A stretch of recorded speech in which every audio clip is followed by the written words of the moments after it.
I mean, you look at Fiske and Fraser by trade; they were wingers anyway, so they, seamlessly get into it. And I thought they had some really good moments. I thought when Fiske came inside and combined, he looked dangerous. And right near the end, Joe was about half a yard offside. He would have had another assist. So no, I like what I see out of them. I really liked what I see out of Ali Musse and Jean Agnel too. And obviously it allowed Joe Mason to kind of roam a little bit, which I think suits him. Any questions from you? I just want to say, between these two teams, just always seems to be a good game. Do you know, it's a great game. Got a lot of respect for Bobby and his coaching staff. Always puts out a good team. They're never down and out. You always know they're going to have moments in the game, and that's it. When when Maya Bevan should have scored right near the end, you knew that was probably the chance, and you knew that they would keep going, and they did. I think they had like a front six at one point going forward, but they're a winning team, right? They've gone into CONCACAF. They've had these tough games, and I'm pleased to come here and get something out of it. I'm disappointed it wasn't all three. Awesome. We'll head over to Brendo now for the Zoom portion. So first Zoom question will go to Todd. Go ahead, Todd. Hey, Coach, maybe just a word on the officiating and how you saw it today. Oh, got to be careful what I say, haven't I?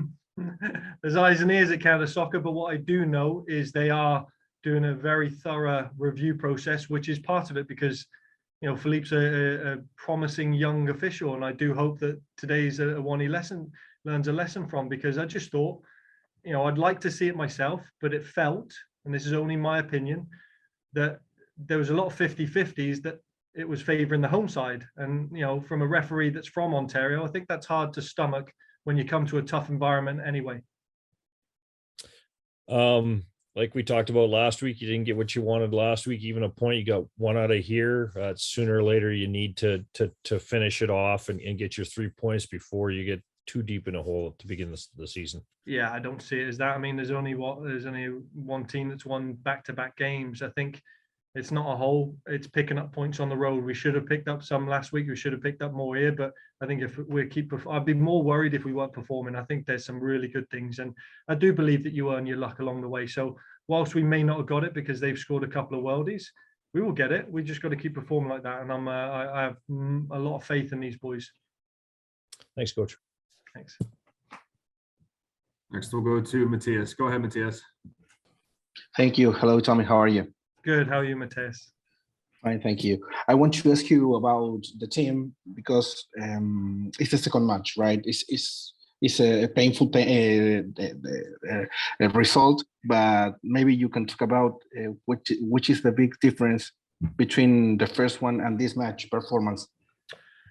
Two different types of challenges, and that's what the beauty of this league is. Atletico Ottawa play very much that Atletico Madrid blueprint, where they will did the same thing today with Halifax and sat deep low and took their chance very, very well. They're patient and you can't get frustrated. Whereas this one, Forge, they want to play you on the front foot. They want to own the ball. It's their home opener. They're getting fireworks and singing songs and all sorts, isn't it? So they're trying to put on a show. And I thought we came here and disrupted a lot of that. And it was for the neutral. That's a terrific game, and that's a standard setter for the league. I think that's the most amount of goals scored in a CPL game so far this season. Thank you. Good luck to me. All right, thank you. Next, we'll go to Brandon Q. Go ahead, Brandon. Thanks, Brandon. Hey, Tommy. I guess commiserations on the draw. Congratulations on the draw. I don't know how you're going to see this one, but just wanted to ask, how nice is it to have Elijah Adeku back in the side, back in the squad, back in the dressing room even? Yeah, listen, it was good, and I think it was important to introduce him into there. The front three had done a lot of work in there, so bringing him in as long as Meyer and Jose Escalante before that was needed, because Forge was starting to move the ball around, and you want to make sure that you get him in there. And I think it's a sample. I think he's disappointed with the goal was scored under his watch, and I know we just got to keep moving forward with him. But it's after what he's been through, he's a terrific young man, and I'm glad he got to sample that action again. He's worked hard for it. And you touched on him there, but Meyer Bevan returning to playing Canadian soccer, I suppose, given his Whitecaps days. But just your opinions on the 15 or so minutes that he got there. Yeah, listen, he's got something, hasn't he? Like, he gives us that spark, and I think he'll be disappointed as a goal scorer himself not to have finished that chance, because, like I said, he hasn't played a lot of minutes in pre-season. Just we've been a little bit held back with his hamstring, but he gets himself into great positions, and I think moving forward he'll start putting them in the onion bag. That's for sure. Appreciate it, Tommy, and good luck next week. Thanks, Brendan. Next, I'm not sure who this person is with the next question, so maybe just say your name before you ask your question, but whoever's on their iPhone, go ahead. Oh, sorry, it's Cami from Global. Joined on the recording screen here and on the phone. So thanks, Brandon. I was going to ask about Elijah as well, but Tommy, I'm kind of getting the impression just from what I'm hearing from you that the score might necessarily not have reflected the effort from your side today. Not necessarily, but I'm sure if you look at Bobby's side of things, I'm sure he's probably thinking he wanted more or was disappointed with the errors that he coughed up. But, it's a game, like I said, it was a brilliant game. I thought we rose it after they scored first half. And then I think we had a moment in the first 10 to 15 where we should have got our third. And that's where we got to learn to be a bit more ruthless because, if you take care of things in their box and then take care of things in our box, you see it home with 3 points. But again, lots of pieces to build on. It's going to be a long season. And we got to make sure that we bank as many of these away road points as we can, so that when we're home and we use the fortress that is ATCO Field, we'll have our home opener and we'll have our fireworks and jamborees and all that. We've come to two people's home opening parties, so we're looking forward to our own on May 1st. You mentioned that Forge is a team used to being in those difficult games with high stakes, but your team concedes one early. I mean, what did you take away from them being able to at least get the train back on track to recover and pull ahead in the first half? Yeah, do you know what? I thought it was I thought it was great character from the boys because, like I said, here it's a wind tunnel, and you often have to play the conditions of the opponent, who always put out a really good team, and the formation they go with, because they've always got a tactical nuance you got to adapt to, and then the actual weather conditions themselves. And it was a howling wind there that it sat up for Hojapo, and he's just hit it cleanly. And then you're like, okay, well, let's see how we responded, and they stretched us a little bit, but. We bent, but we didn't break. And I think that's testament to this group. We've got some resilience. We knew this wasn't going to be easy the first few games. So I think these are the moments that we want to relish, because if we want to be contending again, we've got to come to these places and grow from it. And we responded brilliantly, and that's character. Thank you so much. Good luck against Nash next week. Yeah, thanks, Cami. I look forward to it. And we'll go back to Todd now. Go ahead, Todd. Just an update, if you can, Coach, update us on Charlie Trafford, and I guess I'm curious about Camargo. Yeah, do you know what? Charlie Trafford took a knock in the head, so it was more precautionary. He was a little bit lightheaded, coming into half time, and we're like, well, let's not risk it with a head injury. He was terrific until then.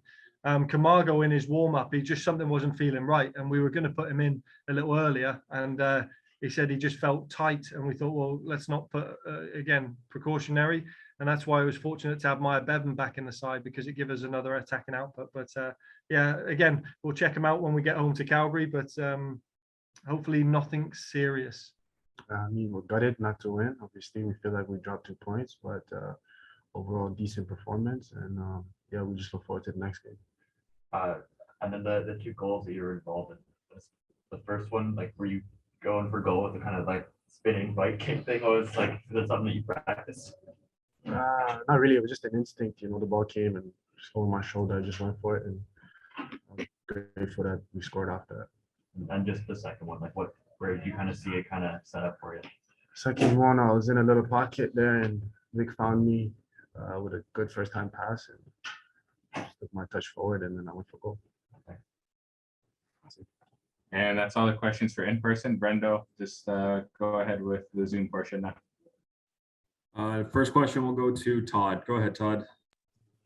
Hey, Ali, Todd Saloff, Calgary Sun, Calgary Herald. I guess your thoughts on maybe what might have been considered inconsistent officiating today? Yeah, inconsistent to say the least. I don't really want to say too much because I don't want to get in trouble, but I thought it was very questionable, and I think it should definitely get looked at. You guys have been on the road a couple games now. You got a few more on the road. Important to take points out of here, but I'm sure you're looking for more than a tie at this point. Yeah, for sure. I mean, we go into every game trying to win, of course. Today, I just feel like there was a lot of chaos, to say the least. Yeah, and unfortunately, we didn't come out with the 3 points, but we're going to keep working hard and hopefully they'll start coming our way. I think so. You know, when you look across at it and you look at the first half today, I think there's just a couple of lapses there, and the ball ends up in our goal. And you know, before that, I think we're good to be up for a second goal, especially with Wubin's Passius's chance there in the first half on a great ball through. You know, there's a good shout for a penalty there in the first half.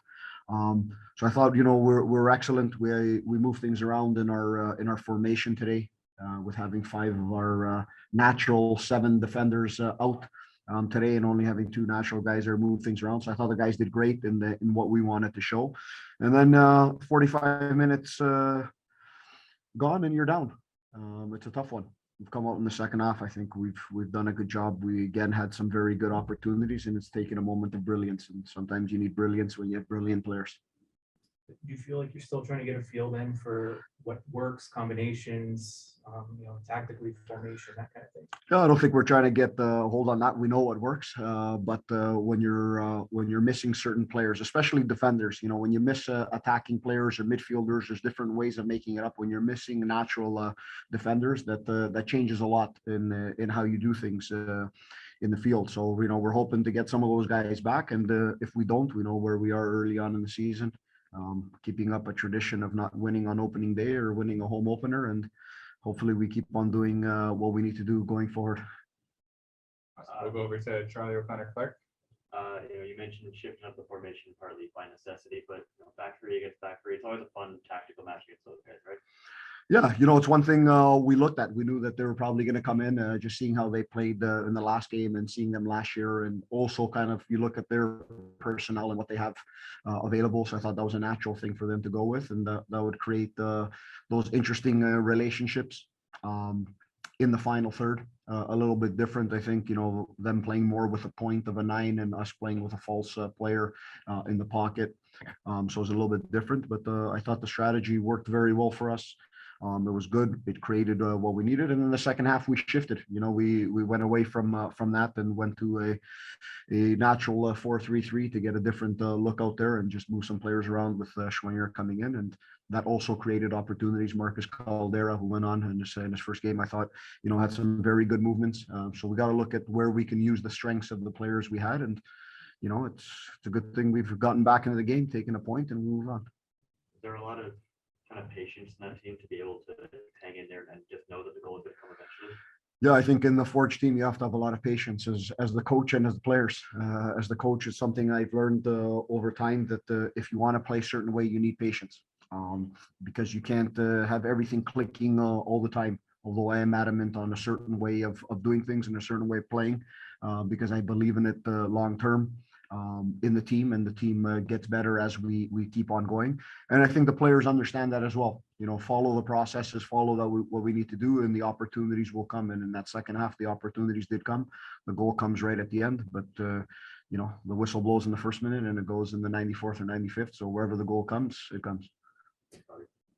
Coach, you had some young players making their debuts. How do you feel about their performance?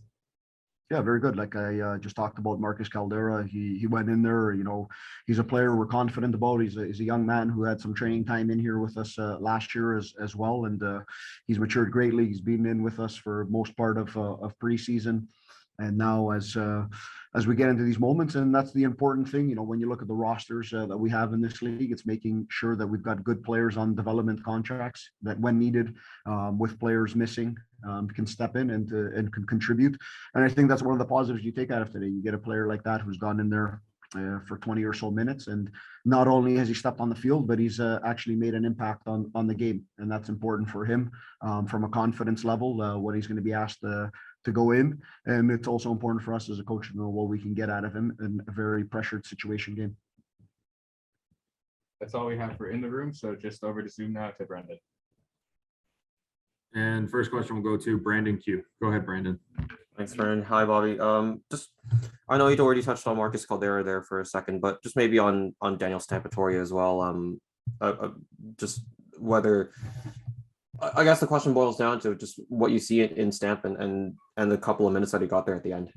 Yeah, I'm not going to say quite a lot on his time, his 2-3 minutes on the field Yeah. or whatever it was. But mostly what we believe in him as a player. You know, he's a player that's done a great job coming through the development system at Sigma, and he's been in here training with us, and he's been great. You know, in his training habits and his mentality, you know, he's got a pro mentality of a player. Obviously, as a 17, 18-year-old, there's things to improve, but I think he's got a bright future. And it's the one thing that's important for me is that we keep on seeing these players, and it's important not only for us, but for the league. We keep on seeing these players making their steps, and you know, their big minutes may not come today, but they may come next year or the year after that. But every stimulus that they get is important for them in their path to continue to develop as players. And we saw David Choinière come off the bench to score, I guess, a worldie, as some might call it today. Just how important has he been just between CPL action, but also in CONCACAF League as well? We've seen him, you know, come up with clutch goals at the end. Yeah, this is his 4th year with the club, and there's a reason he's here for 4 years. He does a great job for us. You know, today tactically, the way we started, you know, he's the odd man out of the 11. It's a hard player to keep out because his performance is good. I thought his performance last week was very good against Pacific. But I know that when he gets on the pitch, he's going to give us the energy, and he's going to give us what we need going forward. Today he gave that and gives us the ability to switch up formations and get into more of a natural winger type of set. And we know he's going to create. He's going to create in that final third, and he's got a knack for scoring some special goals for us in special moments. And there's another one today. Appreciate it. Thanks for all the comments, Bobby, and good luck next week. Thank you. And next we'll go to Benjamin Steiner. Go ahead, Benjamin. Hi, Bobby. Thanks for taking the time. And you switched up the way that Terran Campbell was positioned in the lineup today. What do you see from him and his performance? Yeah, I thought he was excellent. You know, he's getting into the spaces. His hold-up play was very good. Combination. He was a constant danger in behind. With Cavalry just dragging Yao and others into different areas where maybe they weren't the most comfortable in defending, and that got us deeper in the pitch. You know, he's been good in the attack. He's been good in creation. He created a great opportunity for Passius in the first half there, and you know, just with time, the goals are going to come, and that's the one thing I'm sure of. You know, he's a player that knows how to move in the final third of the pitch, and when you know that, and on this team, you know that you're going to get opportunities in and around the box for sure. And Tristan Borges comes back into your team in the second half here. What sort of difference is he going to make coming down the stretch and coming back into your lineup? Yeah, I mean, it was good energy. You know, he came in the second half, and I think he also changed the game a little bit, did a great job in that pocket, playing in that false 9 role, just detached from everyone, just picking up the ball and moving forward. And that created a dangerous pocket in the field for us, and dangerous defensively for our opponents. You know, he's got a couple of opportunities where on his better day, they're in the back of the net, and we've tied that game a little bit earlier. But it's good to see him back in the lineup and getting the 45 minutes today, and I think that's all part of the processes as we go forward. Oh, for sure. Starting a game and being on the bench is a difference, but the goals remain the same. I think you got to be ready for whatever situation happens. It's a coach decision, and then you just got to go with it. And today I got subbed in and I did my job. Yeah, is there extra motivation sometimes when you go in and you score a goal like that? And I just try to do my job. That I start, don't play. I think my goal is to help the team wins, get points at the end of the day. So, yeah. And maybe talk about that strike, and you got all of it, and the crowd reacted to it. It must have felt great. Yeah, I think every time I score a goal, it's a nice feeling. You don't get a better feeling. Obviously, a win is a better feeling, but scoring goals is also pretty great, good feeling. I got a good ball from Marcus, top of the box, and I just, close my eyes and shot it. You just hope it goes in.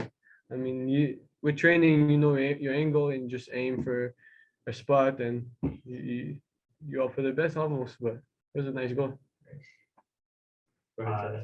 Yeah, Bobby said you had a knack for scoring the special goals and the big goals. I don't know, do you feel as a player kind of different when you're in these situations where, you know, a goal would tie the game or win you the game in CONCACAF or whatever? Like, how does that feel different as a player in those situations?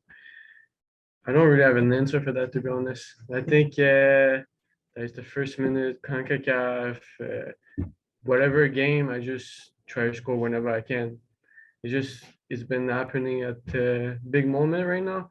But I hope to score more when every goal is important, but I know I don't know. I can't answer really that question.